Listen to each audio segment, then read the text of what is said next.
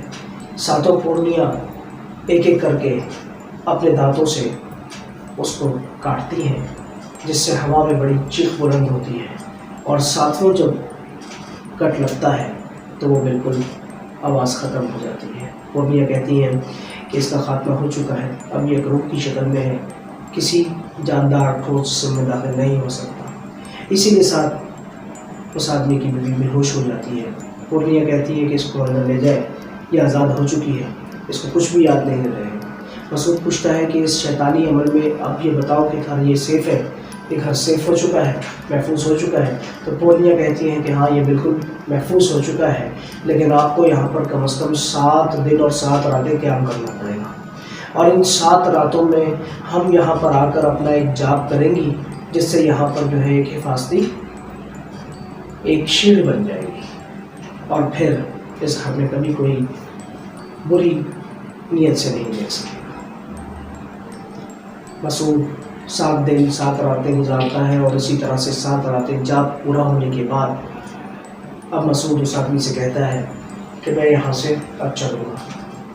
فوراً وہ آدمی مسعود کے قدموں میں پڑ جاتا ہے، رونے لگتا ہے، کہتا ہے کہ تم نے مجھے بہت بڑی تکلیف سے نجات دلائی ہے، میں چاہتا ہوں کہ تم میرے ساتھ رہو۔ مجھے تو پتہ نہیں تھا کہ میں کتنے بڑی مہان ہستی کے ساتھ میرا تعلق قائم ہو گیا ہے۔ مسعود کہتا ہے نہیں، میں اس پر فخر نہیں کرتا، میں تو اس سے جان چھڑانا چاہتا ہوں، دعا کرو کہ میری اس سے جان چھوٹ جائے۔ اور اس کے بعد مسعود وہاں سے چلے جاتا ہے۔ ایسے ہی مزیدار قصے سننے کے لیے دعا کریں کہ کوئی رکاوٹ نہ آئے، اور اگلی ایپیسوڈ بھی ہم جلد جو ہے شیئر کریں۔